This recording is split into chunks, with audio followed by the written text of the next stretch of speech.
आज हम IIT 1998 का प्रॉब्लम डिस्कस करेंगे। ये कॉचीज लॉ पर बेस्ड है। ये जो इक्वेशंस दे रखी हैं ये कॉचीज लॉ की इक्वेशंस हैं। तो पढ़ते हैं इसको। A prism of refractive index N1 and another prism of refractive index N2 are stuck together without a gap as shown in the figure. तो ये दो प्रिज्म्स हैं, एक है ABC, दूसरा है BCD। इन दोनों का मटेरियल डिफरेंट है। इनको आपस में इंटरफेस BC पे मीट करा दिया गया है, एक दूसरे से चिपका दिया गया है, और एंगल्स भी दे रखे हैं 60 डिग्री और 40 डिग्री, और एंगल CBD 20 डिग्री है और एंगल DCB जो है ये 70 डिग्री है। The angle of the prisms are as shown. N1 and N2 depend on lambda. The wavelength of light according to N1 equal to 1.2 plus 10.8 into 10 raised to 4 by lambda square. तो N1 कितना है 1.2 plus 10.8 into 10 raised to 4 by lambda square, and N2 is 1.45 plus 1.8 into 10 raised to 4 by lambda square, where lambda is in nanometers.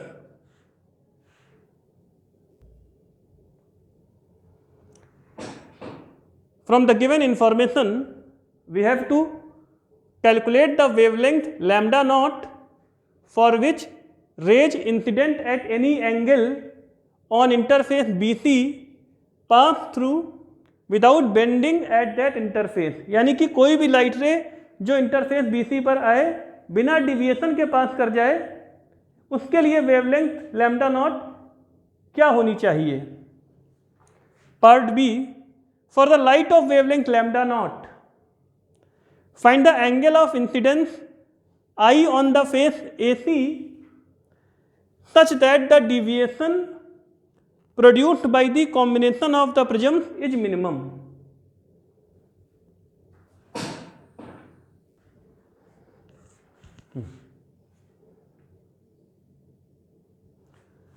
तो अब देखिए, जो ये कहा जा रहा है कि इंटरफेस BC से पास करने वाली रे बिना डिविएशन के चली जाए for any angle of incidence, तो ऐसा तो तभी हो सकता है जब प्रिज्म ABC और प्रिज्म BCD इन दोनों का रिफ्रैक्टिव इंडेक्स किसी गिवन वेवलेंथ के लिए सेम हो जाए। तो लैम्डा नॉट वो वेवलेंथ होगी जिस पर N1 और N2 की वैल्यूज इक्वल हो जाएंगी। तो आइए हम लैम्डा नॉट कैलकुलेट करते हैं। कैसे?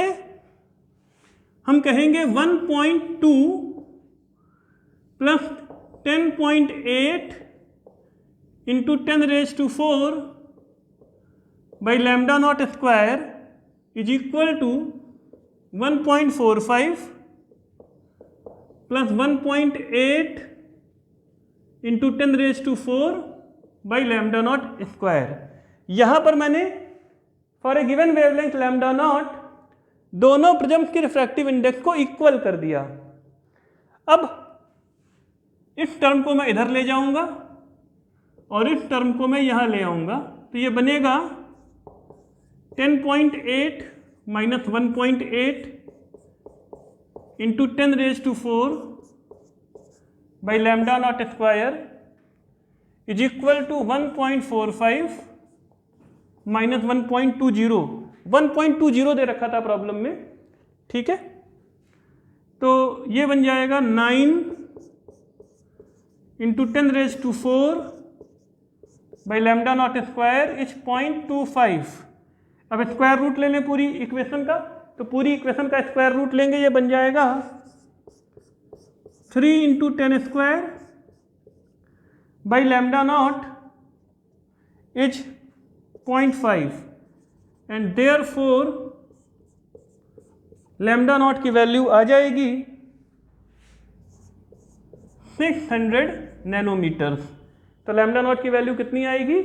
600 नैनोमीटर्स।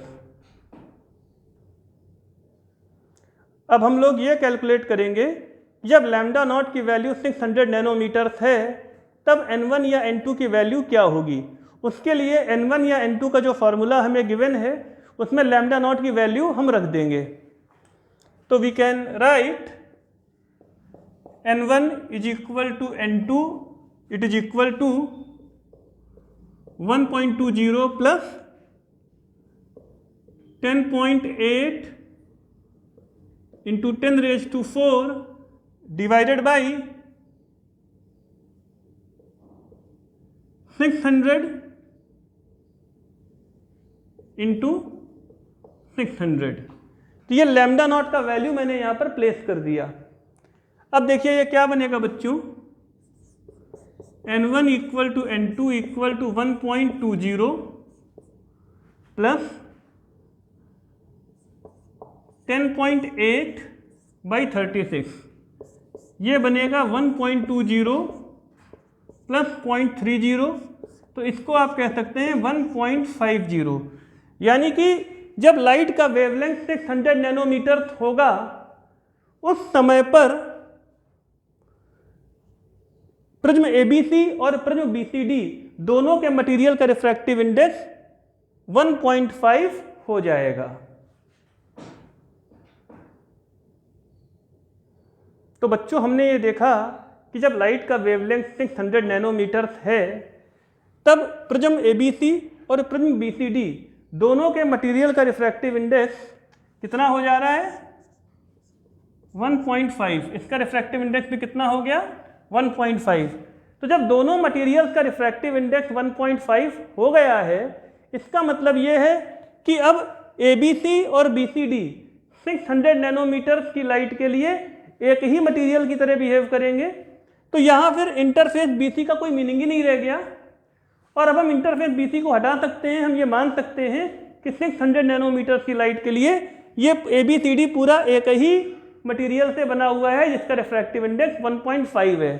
तो नीचे वाले डायग्राम में मैंने जो इंटरफेस था आपका बीसी, इस इंटरफेस को मैंने हटा दिया है। ये पॉइंट सी है, ये पॉइंट डी है। अब ध्यान से देखिए, जो एंगल DBA होगा, एंगल DBA ये 40 डिग्री प्लस 20 डिग्री कितना बन जाएगा, ये 60 डिग्री बन जाएगा।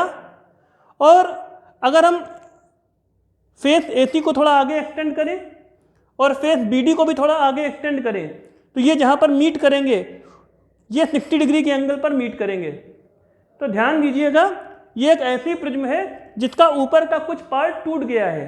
अब ये एक ऐसी प्रिज्म बन गई है जिसका ऊपर का कुछ पार्ट टूट गया है, लेकिन इस लाइट रे को जो इस प्रिज्म से पास कर रही है, इसको इस बात से क्या मतलब है कि प्रिज्म का ऊपर का हिस्सा है या टूटा हुआ है।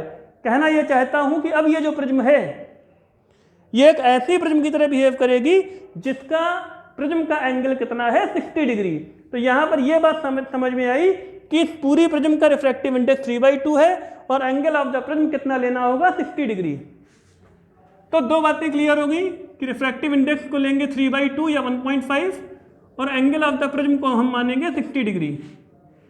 अब मिनिमम डिविएशन की कंडीशन अप्लाई करें तो जब मिनिमम डिविएशन होता है बच्चों तब R1 और R2 इक्वल हो जाते हैं, और R1 और R2 कितना हो जाते हैं, A/2, तो वो हो जाएंगे 30 डिग्री। तो जैसे ये वाला एंगल है